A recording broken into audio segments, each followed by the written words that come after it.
برائے مہربانی اس چینل کو سبسکرائب کریں اور دین کی اشاعت میں حصہ ملائیں۔ شکریہ۔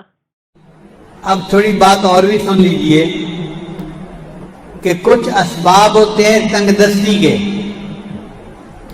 عموماً ہمارے اندر وہ عادتیں ہوتی ہیں اور ہم کہتے ہیں جی کہ تنگ دستی بہت ہے۔ ہمیں چاہیے کہ جن چیزوں سے تنگ دستی ہوتی ہے ان اعمال کو چھوڑ دیں۔ پہلا عمل، کھڑے ہو کر جوتے پہن کر ننگے سر کھانا کھانا۔ آج کل شادیوں میں، دعوتوں میں ایک عام سی بات ہے، جوتے پہنے ہوتے ہیں، ننگے سر ہوتے ہیں اور کھڑے ہو کے کھانا کھاتے ہیں۔ اس سے اللہ تعالیٰ رزق میں تنگی فرما دیتے ہیں۔ دوسری بات، بیت الخلاء میں باتیں کرنا۔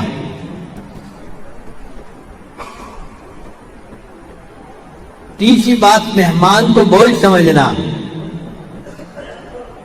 چوتھی بات، ہاتھ دھوئے بغیر کھانا کھانا اور بسم اللہ پڑھے بغیر کھانا کھانا، اس سے رزق میں تنگی ہو جاتی ہے۔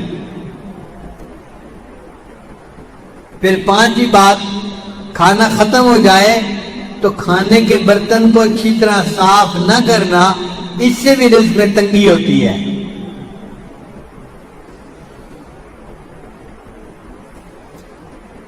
پھر چھٹی بات، مسجد میں دنیا کی باتیں کرنا۔ پھر ساتویں بات، مانگنے والے فقیر کو جھڑکنا۔ بھئی آپ کے پاس کچھ نہیں ہے دینے کے لیے تو محبت سے اس کو کہہ دے کہ بھائی آگے چلے جاؤ، جھڑکی نہ دے۔ کئی لوگ اس فقیر غریب سمجھتے ہوئے اس کو جھڑکنا شروع کر دیتے ہیں، تجھے کہا نہیں، تو نے سنا نہیں، جاتا کیوں نہیں؟ تو فقیر کو جھڑکنے سے خود بندہ رزق کی تنگی میں مبتلا ہو جاتا ہے۔ پھر ساتواں عمل، مغرب کے بعد بلا عذر کے سو جانا۔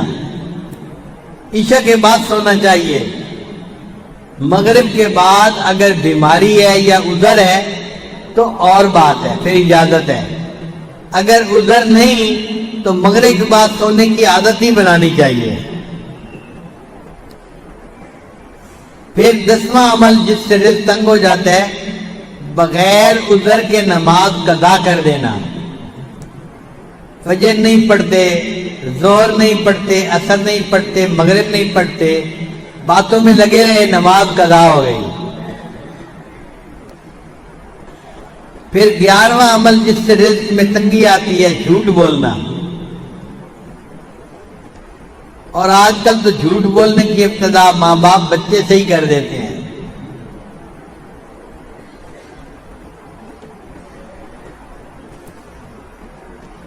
پھر 12واں عمل جس سے رزق میں تنگی ہوتی ہے، گانے بجانے میں دل لگانا۔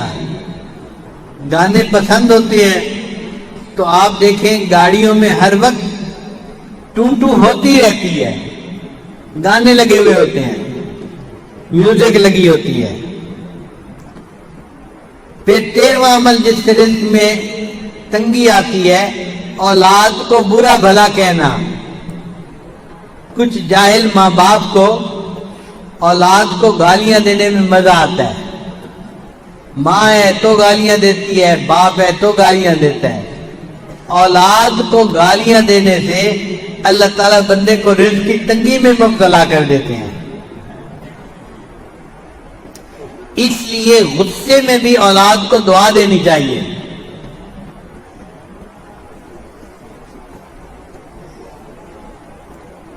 چنانچہ ایک صاحب اپنا واقعہ سنانے لگے کہ میں بہت شرارتی تھا اور گھر والوں کو میں نے تنگ کیا ہوا تھا۔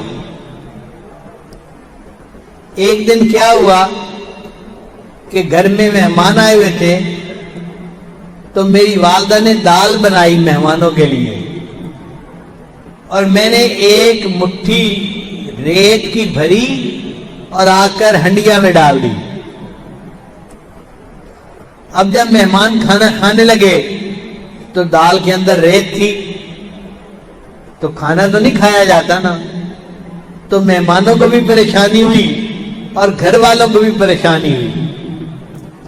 اب جب گھر والوں کو پریشانی ہوئی تو میرے والد تو غصے میں کہ جس نے یہ کیا ہے میں اس کی پٹائی کرتا ہوں۔ کہنے لگے کہ میری والدہ کو پتہ چلا تو میری والدہ نے پتہ کیا کہ یہ کام کیا کس نے ہے، تو ماں کو بچوں کا پتہ ہوتا ہے، اس نے کہا کہ فلاں نے کیا ہوگا۔ مجھے پکڑ کے لایا گیا اور مجھے پوچھا گیا کہ کیا تم نے یہ حرکت کی، سالن کے اندر تم نے ریت ڈالی؟ تو امی کے سامنے میں نے اقرار کر لیا، ہاں امی یہ شرارت میں نے کی۔ کہنے لگے کہ یہ شرارت کا جب میں نے اقرار کیا تو غصے میں میری ماں نے مجھے کہا، اچھا تو نے مہمانوں کو تکلیف پہنچائی اور سالن کے اندر تو نے ریت ڈالی، اللہ تعالیٰ تجھے حرم کا امام بنا دے۔ تو وہ کہتے ہیں کہ اللہ نے میری ماں کی دعا کو قبول کر لیا اور آج اللہ نے مجھے دونوں حرم کا امام بنا دیا۔ یہ واقعہ کس کا تھا؟ قاری سدیس کا تھا جو حرم کے امام ہیں۔ انہوں نے اپنی زندگی کا واقعہ سنایا کہ میں نے یہ حرکت کی تھی، میری والدہ نے مجھے بد دعا دینے کی بجائے دعا دی تھی، بیٹا اللہ تجھے حرم کا امام بنا دے، اور آج میری ماں کی دعا قبول ہوئی اور اللہ نے مجھے حرم کا امام بنا دیا۔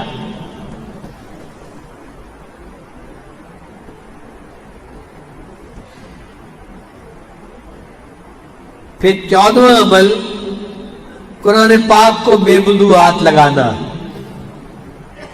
بعض لوگ قرآن مجید کی بے حرمتی کرتے ہیں، وضو کے ساتھ ہاتھ لگانا چاہیے، وہ بے وضو بھی ہاتھ لگا لیتے ہیں۔ تو بے وضو ہاتھ لگانے سے اللہ تعالیٰ رزق میں تنگی پیدا فرما دیتے ہیں۔ 15واں عمل غیر محرم کو بے دھڑک دیکھنا۔ بعض نوجوان سمجھتے ہیں کہ ہوتا تو کچھ نہیں، تو غیر محرم کو دیکھو مزے اڑاؤ۔ تو غیر محرم کو دیکھنے سے اللہ تعالیٰ بندے کو رزق کی تنگی میں مبتلا فرما دیتے ہیں۔ اور 16واں عمل جس سے کہ اللہ تعالیٰ رزق کو تنگ کر دیتے ہیں، اپنے اہل خانہ کے ساتھ ہر وقت لڑتے رہنا۔ یہ گناہ آج کے دور میں عام ہو گیا ہے۔ جس گھر میں دیکھو خامد بیوی پہ برس رہا ہے اور بیوی بھی چپ نہیں کرتی، آگے سے کوئی نہ کوئی جواب دیتی رہتی ہے، اس نوک جھونک کے بدلے اللہ تعالیٰ رزق کی تنگی میں مبتلا کر دیتے ہیں۔ اب تھوڑی بات اور